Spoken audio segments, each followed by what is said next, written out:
Welcome back to the Strength and Speed Podcast. I'm your host, Strength and Speed owner Evan Preparis. I don't have Brenna on the line with me, but I do have another guest that's been on this show several times. I'm joined today by Renyer from JRen Fitness. Jared, welcome to the show. Good to be back. Yes, it is. I think you are starting to compete for most appearances on the show besides Brenna Calvert and Miles Keller. So you're getting up there. I think this is 3 for you. I'm gunning for Miles. I'm going to pick him off for too long. All right.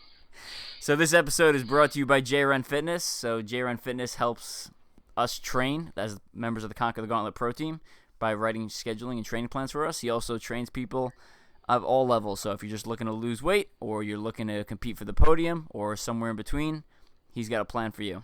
So I think if you haven't listened to the previous episode with Jared, I would definitely head back and listen to that if you're interested in being trained by him. Ton of great information come from him to the Conquer the Gauntlet Pro Team.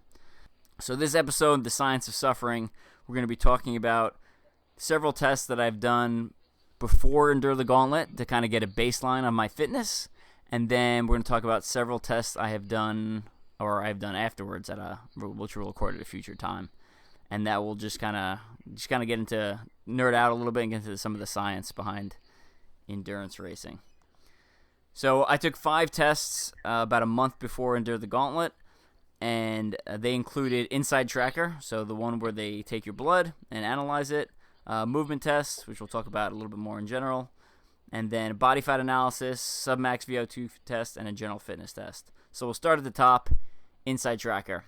So Inside Tracker, if you heard the Rhea Coble episode, we talked about it then, but basically you pay this company, Inside Tracker, and there's a couple different plans. There's a kind of like a beginner plan that just kind of does some generic stuff, or you can go all the way up to the ultimate plan, which is like around $500 per test.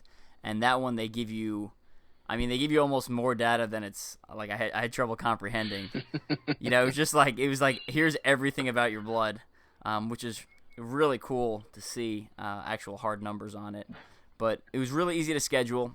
Filled out an online form or a survey thing, and then they send you basically this printout. And then you go to Quest Diagnostics, like a local center, and they draw your blood, and they send it in, and then you get the results. So the actual blood draw took like 10 minutes, if that. And most of it was me like standing around while they labeled empty vials. Inside Tracker, results came back. I'm going to read off some of the things that are included on that, on some of the biomarkers they tested. So they sent back things like glucose, total cholesterol, HDL, LDL, triglycerides, calcium, vitamin D, potassium, sodium, magnesium, vitamin B12, folate, RBC, red blood cell magnesium, white blood cells, basophilus, eosinophils, lymphocytes, monocytes. I literally have 2 pages worth of data, and it shows. One of the cool things about it is, it's hard to interpret all this data, especially if you don't actually study this stuff. But they show you, like a red range, so, not good. And they show you a yellow range, like kind of caution to something you want to watch. And then they show an optimal range, which is green. So everything's kind of color-coded. It gives you the actual values. And then on top of that, when you actually go to the main site and you click on each of those values, it'll tell you what you can do to improve those things. So for me, most of my stuff was pretty optimal, which is good to see. I think I feel like I'm trying to do the right thing most of the time with my nutrition, and it was nice to see that actually it reflected that the actual blood test. The 2 big ones I had that were in the red were testosterone level. So my testosterone level is low, and my cortisol level, so essentially the stress hormone, my cortisol level is high. So not a huge surprise there. So Jared, what's your take on those two data points? So kind of like you said, not a big surprise. Ideally, I know we're kind of, like I said, we're using this as a baseline. But like we talked about earlier, this isn't really a true baseline because you've already had a number of ultra events leading up to this event not long before. So you were still technically recovering from some of those events. But like you're talking about, low testosterone, high stress, or high cortisol, those are going to be, like I said, those are stress responses. So it can be like psychological stress, big test coming up, big, presentation, that sort of stuff. But also exercise is a stress on the body, especially when you do it for extended periods. So that stress causes testosterone to lower and cortisol to rise, because like I said, that is a stress hormone. So once those two kind of get out of balance, or when one goes down, the other one goes up. So then it's just usually rest and altering your exercise, diet, nutrition, sleep habits, all that sort of stuff to try and get those back in alignment. Gotcha. So any other recommendations besides more rest and assuming, which I do, want to stay within WADA standards, right? Because obviously there's a non-WADA solution. And one of the things, when you actually fill out the survey online, they actually ask you, like, do you abide by World Anti-Doping Agency standards?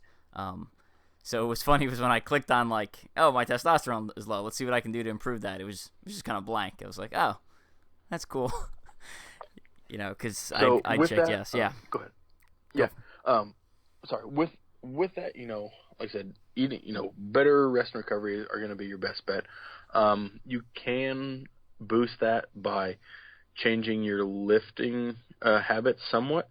So for someone like you, I'm going to guess that you're lifting mainly for endurance. You have longer sets, higher reps, that sort of thing, versus if you had switched to more of and this is probably more of an off-season program for you, but, going heavier with your weights, maybe a few more sets, a lot less reps, that sort of deal. You can increase testosterone and the body's response that way, but still it's going to be measuring your rest time and making sure we're staying in the right ways for that. But other than, like you said, other than stepping outside of WADA's recommendations, there aren't a whole lot of ways to do that quickly.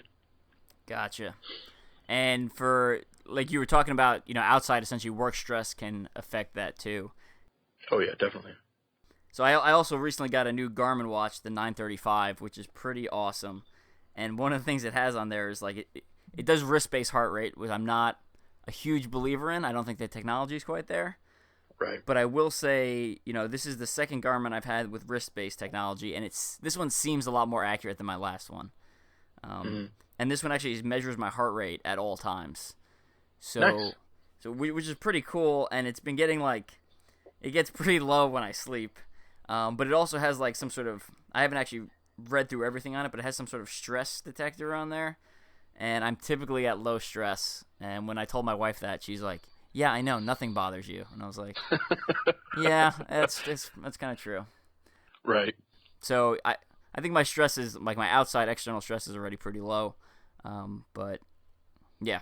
Any other kind of big takeaways you saw from the Inside Tracker?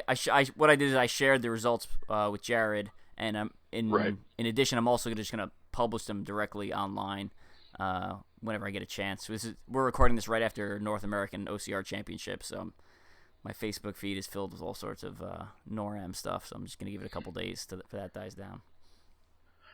Nothing's really jumping out at me. Your glucose was a little higher than what I was expecting, which is like your blood sugar. With that, around 100 is kind of what that top end of, or I should say the bottom end of what they're going to call pre-diabetic, and you were up around 93. I'm going to guess yours was you went in for a fasting. I did. Glucose. So it's one of those where they're not going to red flag you for anything, but one of those where just with you being as active as you are, I figured you might be a little bit lower, but on the same note, with you being that active, you may just keep a higher reserve of blood glucose in the system just because you're going to use it. So your body's like, well, we know we're going to use this, so we might as well get rid of it. Same thing with your HDL, which is your good cholesterol. That was a little bit lower than what I would expect. But again, with you being having that little bit higher stress level and I know you do lift weights, but and exercise a lot, and that helps out with that. But still, I'm going to guess that is probably some of that stress and cortisol response as well with that. Gotcha. But nothing else is really jumping out as red flags or anything. So like I said, your results were all right there, either green for the majority of it and then a couple yellows, and yeah, you're good. Cool. And like you said earlier on, this is not a quote-unquote true baseline because I took it about 2 weeks after Dirt Runner's 6-hour race. So not a whole lot of recovery time after that, but I know I needed to get it done before Endure the Gauntlet, and my schedule was kind of packed. So I gave myself as much time as I could between that and kind of my next race, which was North American Championships. So, but moving on to some of the other things. So I also did a body fat analysis via BodPod. So basically they put you in they put on some spandex, they throw you in this pod, and using air pressure, it determines your amount of bone you have, amount of muscle you have, amount of fat you have. And one of the interesting things was I did one of these in 2015, which was right before I got into OCR. So I was doing a lot of heavy lifting. I was also bouncing back and forth between endurance training and lifting. And then it was right when I was getting into OCR, I took the test, and then I took one again about 2 weeks ago. So I have 2 measurements pre-OCR and currently, and the results of that showed I've actually lost 7 pounds of muscle, and I've gained 2 pounds of fat. Now, I think most people would be like, oh no, you're losing muscle, but I was hoping to lose some muscle. I was hoping to keep the same body fat, but I think I was carrying a little bit too much extra muscle around from my heavy lifting days for OCR, where I just didn't need that much for. Not that I have like a huge amount, right? But it's just a couple extra pounds that you have to carry up a mountain or on a run or haul across a rig. Yeah, one of those where that 5 pounds over a 50-mile race will wear and tear on your joints and ability to carry that 50 pounds or that extra 5 pounds. And I think some people who may not be familiar with endurance training would be surprised by that because, according to the calories in, calories out model, like I'm burning exponentially more calories than I used to, right? Like I'm going for significantly longer runs. Like the amount of calories I burn during a toughest mudder, it's a lot. Running 45 miles at quote unquote like a hard endurance pace is that's a lot. But I will say one of the things I've found from doing endurance racing is it upregulates the desire for food. So I'm like always hungry versus when I was doing less endurance training and lifting more, I could control what I eat a little more because I was like, well, I'm not that hungry. And then on top of that, I know that when I consume something, there's a chance it'll be stored as fat versus now I'm like, well, it's just more fuel for a run. So I think I know my diet has definitely slackened a bit since I still eat pretty healthy compared to most people, I think, but I know my diet has slackened since it was 3 years ago. Right. So for those of you who are in OCR just for the cool race pictures and a little less care about results, I think you'd be better off switching to a higher lifting program, more strength-based and less endurance-based, and then just kind of really watching what you eat. And just having muscles look better in pictures. They do look better in pictures. And so what's funny is like, I think your most critical person is yourself. And I look at pictures of myself now versus my pictures 2 years ago, and I'm like, I was so much leaner back then. But I have 2 extra pounds of fat compared to I did back then. So some room for improvement, I think, for me personally for cleaning up my diet. But at the same time, my performance when I was way better than it was 3 years ago. I'm better at obstacles. I'm better at moving my body weight around, and I'm a better endurance runner. Right. So, anything else to add for the body fat analysis? Not really. Kind of like I said, just one of those where your more specific training style now lends to just a less muscular body type, just with focusing more on ultra distance. Like I said, that's heavier for the body to carry, so the body is just naturally going to shed some of that muscle. If you look at, the extreme example, marathon runners where their wrists and their calves are the exact same size. It's one of those where, they are super specialized, and part of that is, just genetic predisposition. They're built to be those types of athletes. But, that's an adaptation that their training has afforded them. Like, they know that they want to be able to produce force for a long period of time, and to carry around extra weight is going to be disadvantageous to that. So their body naturally just sheds some of that muscle. They get really good at creating force with the little bit. I shouldn't say the little bit, because they still do have a good amount of muscles in their legs. But with that reduced amount of muscle compared to other athletes, it's just a part of the specialization process. So I was not shocked with your results at all. Gotcha. And I will say, from a mental standpoint, I spent so many years lifting. It was like, I remember when I switched to OCR, it was like almost hard to let go of the muscle mentally, because it's like, I worked so hard for this, and you built it up over so long, and you got to get used to, at least for me, for making the switch between sports, I had to get used to being like, well, it doesn't really matter what I look like. What matters is how I'm performing. So, right. Physique-based versus performance-based. Yeah, getting past that vanity piece of being used to just having that much muscle. Yes, absolutely. All right, and then this was kind of very unique. This was set up through you, so we did some sort of movement test. So why don't you explain to people what that was?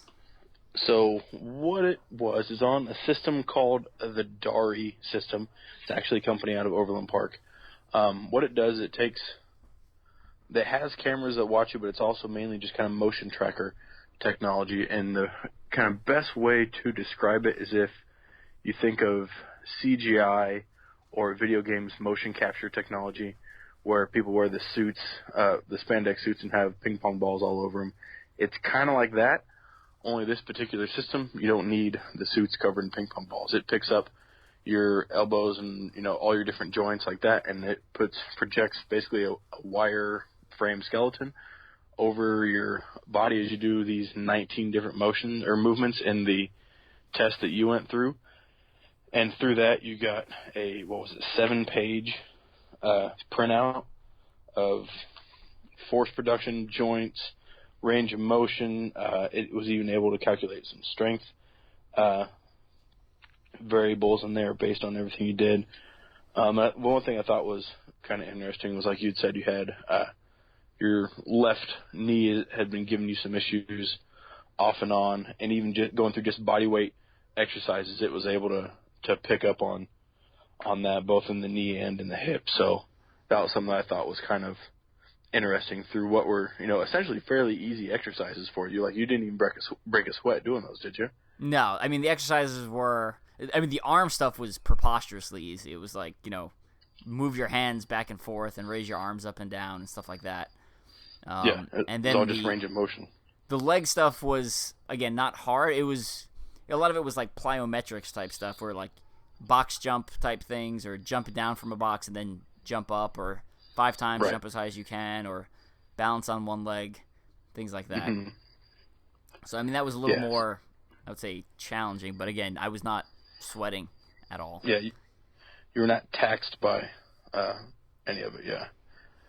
But again, the only thing that I found surprising on it was you were a little more at risk of injury than I thought you might be. But again, these were still not long after ultra events. Not surprising, your power output is less than stellar. Yeah.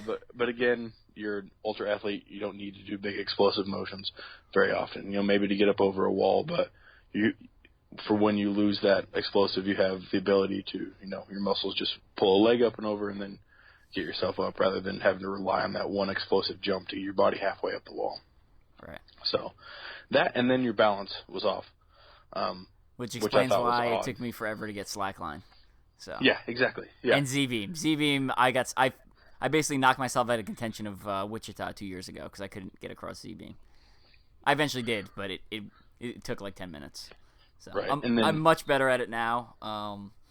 I find that for me personally, if I don't practice a very specific movement, I'm not as I mean, not shocking because specificity, right? I'm not as good as Right. it, but I feel like my learning curve is slower than other people's. So I have to Gotcha. practice that movement a little bit more. Gotcha. And then, and the only thing I could think is if you've had a history of, if you've had concussions or any head injuries, stuff like that, that may be a part of balance as well. But I don't know if you've had that history, if you just naturally have bad balance or not. So. I mean, my vehicle took one IED. It wasn't a big guy though, so Yeah. I don't think it was too big. It was a little guy.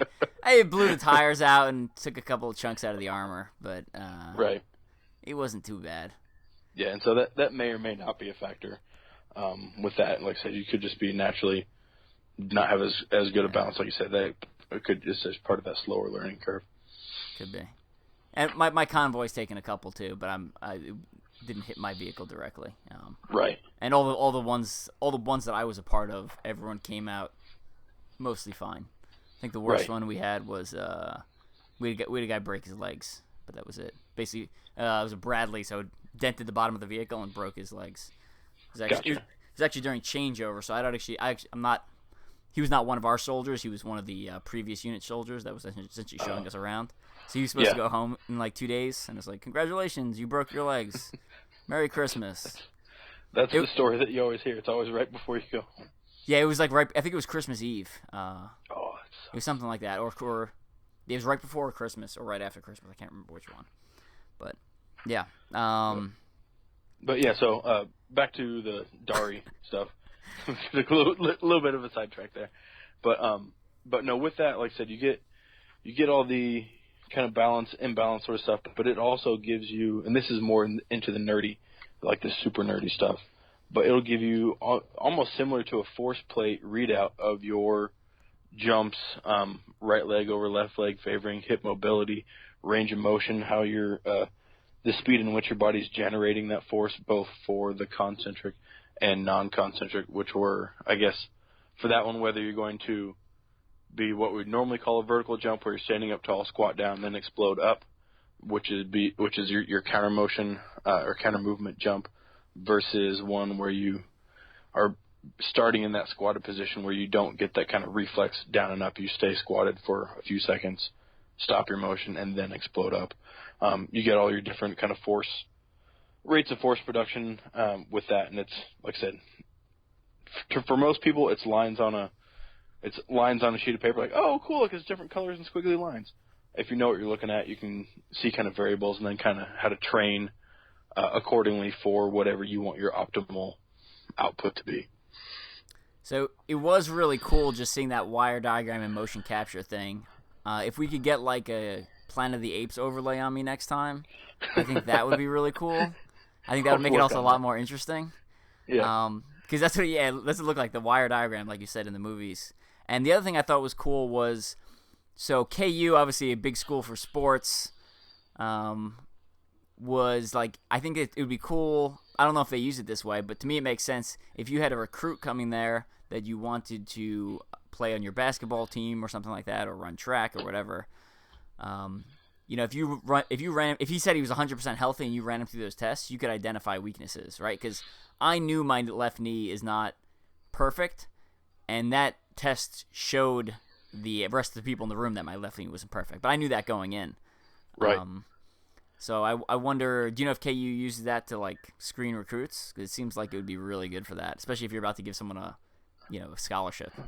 Right. I don't think they use that to screen recruits, just with that being over in the, like that was in Robinson Hall, which is mainly an academic hall rather opposed to an athletic, even though it had gyms and weight rooms and stuff like that. Mainly just because with the cost of doing that with each one, if you're trying to run 30 recruits through there to try and pick your top 5, your top 2, and then you have your whether it's going to be undergrad running it or a grad student, their time, that's time out of the lab that they're working away from different, whatever their thesis and papers are. Gotcha. So I don't think they use it for that, but I know that my advisor, Dr. Fry, specifically does like to work with athletics as much as he can, because they don't have all those tools at their disposal. And so if they have questions on, hey, we've been noticing this, or what happens if we do this different training mode. I know Dr.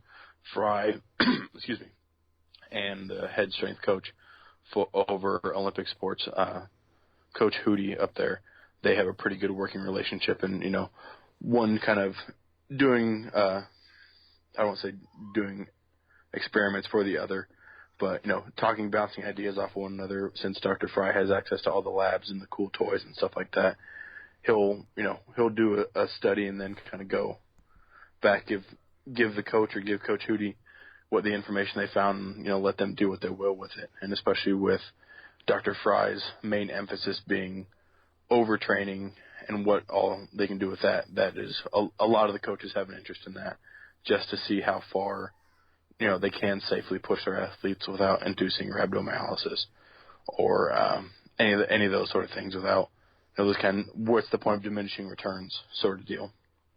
Gotcha.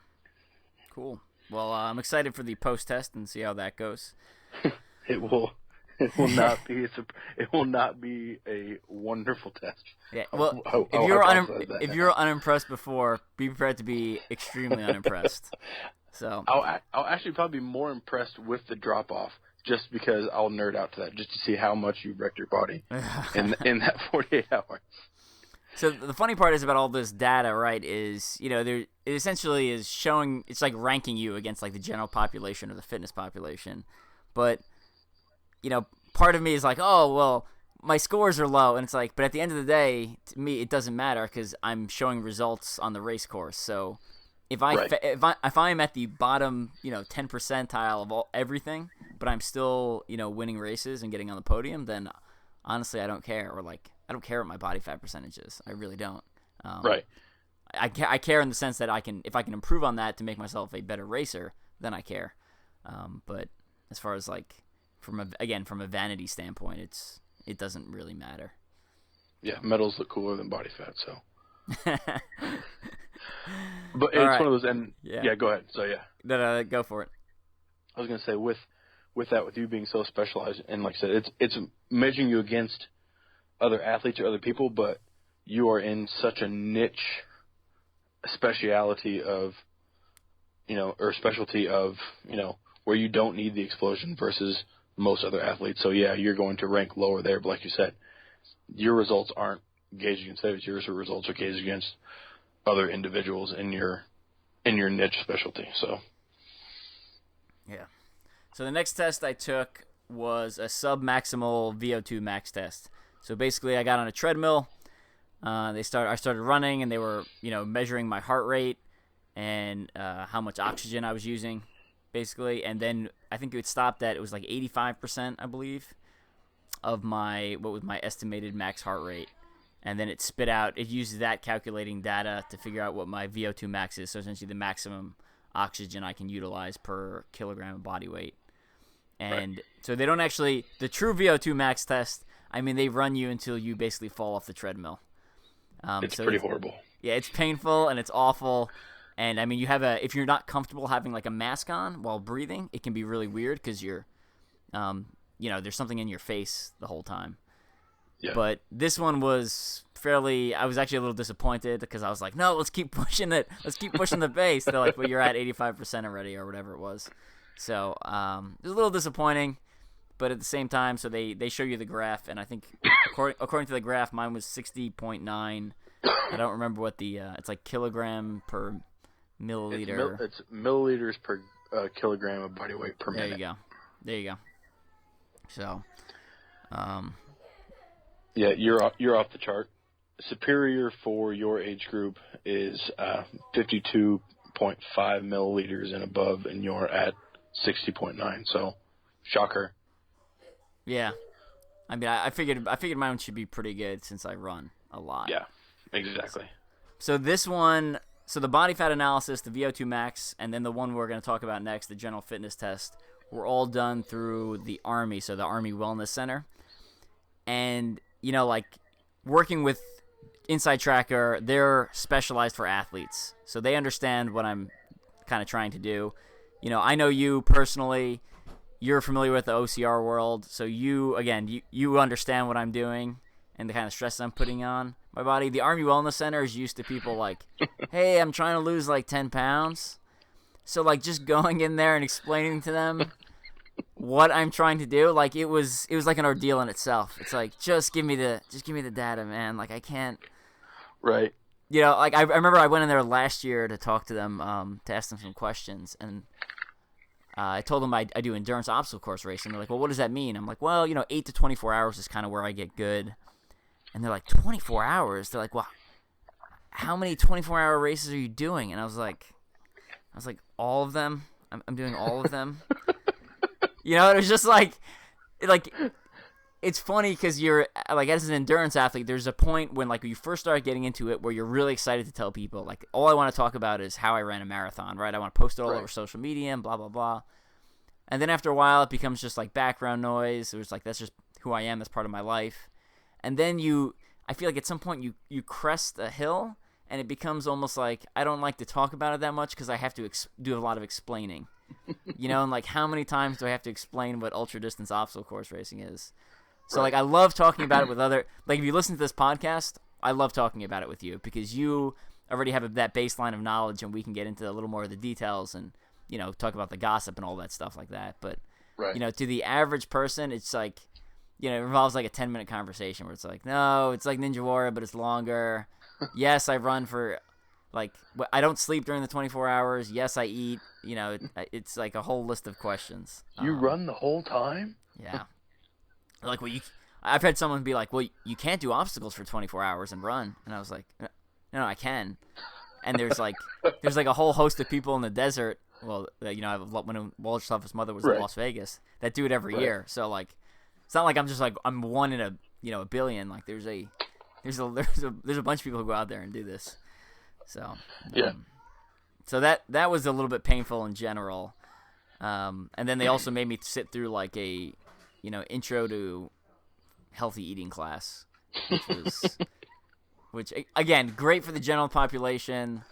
They were big on calories in, calories out, which again, I think a problem with that is for those of you who are trying to, reduce your body fat and gain muscle, like if you just tell people the calories in, calories out, that's all that matters. I just don't think it's true, right? Like I can eat 2,000 calories of Swedish fish every day and have one body type, or I can eat, lean protein, low glycemic carbs, and healthy fats of 2,000 calories and have a different body type. Exactly. And then the other problem is when you tell people, if you cut 500 calories a day, this is what it equates to in weight loss in the long term. People are like, well, why don't I just cut 1,000 calories a day and I'll lose weight twice as fast? And you get into this like negative food spiral where you're just like not eating because you're trying to cut calories, and then your body starts slowing down its metabolism, and and then you start eating normal again and the weight goes back on. Anyway, so that was a wild tangent. Me complaining about a class, but yeah, I'd say the one good thing that they kind of pointed out in that class was they showed a bunch of like common meals that you'd get at like Olive Garden, or they just basically your average restaurant. Yeah, and they showed you how many calories were in the meal, and they were just like astronomical, right? Like 2,000 calorie meals for one meal. That doesn't, it doesn't include soda. It doesn't include beer or dessert or anything like that, or appetizers, the breadsticks or whatever they're giving you. Right. So that's just the meal and water. Yep. So that was kind of eye-opening. Not that I eat at a lot of those places, but at the same time, I still eat out for dinner occasionally. So. Right. But your results from those tests. Yeah. Any other comments on the VO2 max test before we move on? No, like I said, you're a runner. It was high. Yeah. I'm not surprised. And then the last one was kind of a general fitness test. So they was like grip strength, flexibility, some weird it was like a shrug. It wasn't quite a shrug, but it wasn't quite a deadlift. It was somewhere between the two, which I don't think is even accurate because I think it's hard to get the movement correct to get a true reading. So we did that. We did grip strength, and I was real excited to see how my grip strength was. I was like, yeah, I'm going to be off the charts on grip strength. And the results come back, and they're like, you need to work on your grip strength. And I was like, are you effing kidding me? I was like, I need to work on my grip strength. I was like, you don't understand what I do. But The problem with this was I didn't know we were going to do a grip strength test. So this was Tuesday after Conquer the Gauntlet Wichita. So Saturday, if you saw that video on my Facebook page of me going from the floating boards to a hanging rope to shore, where I throw my body on the shore, I destroyed my grip getting across that. Like max effort multiple times in a row. After Conquer the Gauntlet, my palms were actually sore. Like the muscles, the little tiny muscles in your hands, they hurt. They were sore, which is not the first time that's happened to me at Conquer the Gauntlet. And then I went to the Ninja Gym on Monday, and then I went and took the test on Tuesday. So it's safe to say my grip was not recovered fully. Again, because I didn't know I was taking a grip test, so I failed that. I wouldn't say I failed, but my results were below average. Which you were below fair, which I thought was funny. Yeah, so for an ultra-endurance obstacle course racer and someone who I would say prides themselves in their obstacle skill, was not not the results I was expecting or hoping for. Right. So I won't be surprised if we actually see that number go up in the post-test. It depends on how soon after That's true. That is. So, but yeah, like I said, that one, again, not a true baseline for where we're at. Yeah. And then my flexibility was actually all right, even though I think my flexibility is terrible. So, but I know that. Again, that telling me my flexibility is poor is not going to. I'm already tracking that issue. Right. And I do think there's some value in, people are like, oh well, if your muscles are real loose, that helps with flexibility and stuff like that. But there's also a value in a certain amount of tightness to your muscles because there's going to be that return. When your muscle stretches, it has that reflex where it'll essentially bounce back. Exactly. So, yeah, you want a certain amount of elasticity in that because, like I said, loose muscle can lead to more flexibility, but then you're also going to have a looser joint capsule, possibly, which will lead to more injury-prone, things like that. So you want to have that balance between not being over tight where you can't move, and then being loose enough to be able to move but still have that reflexive capability. Now, I typically recommend a more of a dynamic warm up pre-run or pre-exercise and post-exercise. I still do a little bit dynamic, but if you're going to do static, do it post-exercise. Is that yes? Do you concur with that? Yeah, pretty much spot on. I don't think you're going to be hard pressed to find any competitive sport above maybe middle school that still does a static stretching warm up. And when we say static stretching, we're talking about the standard like bend over and touch your toes and right, yeah. Lunge to the right and now hold. Exactly, yeah. If you're not moving during your stretches, that's going to be a static stretch. But yeah, majority of whether it's high school, college, professional, go through some form of a dynamic warm up, and part of that is due to static stretching causing a actual inhibition of force production. So you're going to lose the ability to create force just with the way that kind of reacts in the muscle belly and talking to your nervous systems and things like that, and a whole bunch of science that goes on. Now, granted, you'll still see, especially in the pros, you'll still see those NFL guys down there stretching. They're having the trainers stretch them out. Some of that is just due to a comfort. That's what they've always done since they were a kid. So they'll have that stretch a little bit, and then, you'll watch them go into their jogs, their high knees, their more dynamic movement sort of deal, to kind of try to get some of that elasticity back into the muscle before they go. But depending on how long and how hard you stretch, that can be an effect for quite a while into the sporting event.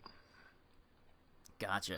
Now, we've rambled on for quite some time, so I'm probably actually going to release this as an episode and then release the post results as a different episode. But before we go, let's kind of run through the tests again, and let's talk about what do we think is going to change dramatically according to each test. So with the blood test, what do you think we'll be seeing for the immediate post event results? Testosterone is going to be super low. Cortisol is going to be super high. I imagine some of the electrolytes. Now, granted, you're going to be fueling that whole time, but just kind of depending on how that goes into the later stages, I would not be surprised to see some of those go down, just because, again, you're going to be doing constant work for 48 hours. Red blood cells probably won't change a whole lot. White blood cells and some of your other inflammation markers, so a bunch of those neutrophils, basophils, all those sort of stuff, I wouldn't be surprised to see some of those numbers go up as inflammatory response kicks in that way as well. So those would be my guesses right off the top for blood markers. Yeah, sounds reasonable. I generally concur with that. Yeah. Okay, body fat analysis. That's not good. Go ahead. Go for it. I don't see that changing a whole lot. You may lose a little bit of body fat, but you're not going to, most of your weight changes from that are going to be just in sweat loss and water loss. You may lose a couple pounds of fat, or maybe, and I'm going to see a pound of muscle changing. The biggest difference from there would just be that this test was a month before the actual event, so it gives you a month of training to change that one way or the other. So that would be the only big change I see from that. It wouldn't be from the actual event itself. Gotcha. And I am eating more because I know I'm going to run for 48 hours. So right. I'm in New York right now as we're recording this. I actually had some pizza, which is a rare event. Because if you live outside of New York, your pizza's terrible. I'm just going to put it out there. You just got to know. I can't argue it. I've never been there, so I can't argue it. New York pizza is by far New York pizza is the best, and then there's actually a place in Delaware called Grotto Pizza that I don't know what they use in the sauce, but it's like crack or something because it is delicious. And I will go there and just crush slices of Grotto Pizza because I can only get it if I'm in Delaware, which is not very often. So nice. All right, movement test. Movement test. That movement test is probably where we're going to see the biggest changes, in my opinion. Especially because we're going to try and get that as soon after as possible. So basically, once you kind of regain the ability to locomote by yourself without the aid of others, depending on your schedule, we'll get that. Try and get you back in the lab and under the cameras and see what that is going to be. But that's where we're going to see a lot of the changes, is whether it's being in range of motion from soreness. Force output is definitely going to be affected, just because you'll be shot. You'll just be wasted. It's not going to be fun. Yep. and you're well aware. Yeah. So, any changes to VO2 max, you think? The only thing I can see that changing is due to muscle soreness, and just you won't have the muscle ability to basically kind of gut through it. No, I shouldn't say gut through it. Like, the mind is stronger than the body, but just your will to kind of push that for that, even at 85%, that's still going to be a pretty maximal effort depending on how soon after the event you run that. So I don't see that changing a whole lot in actuality, but the test itself may change just due to from what physical damages happened in the muscle itself. Yeah, I concur with that. I could see that going. I could see that the value going down, but in actuality, my VO2 max is still 100% the same. So right, just the test. I skew the way the test is performed or given.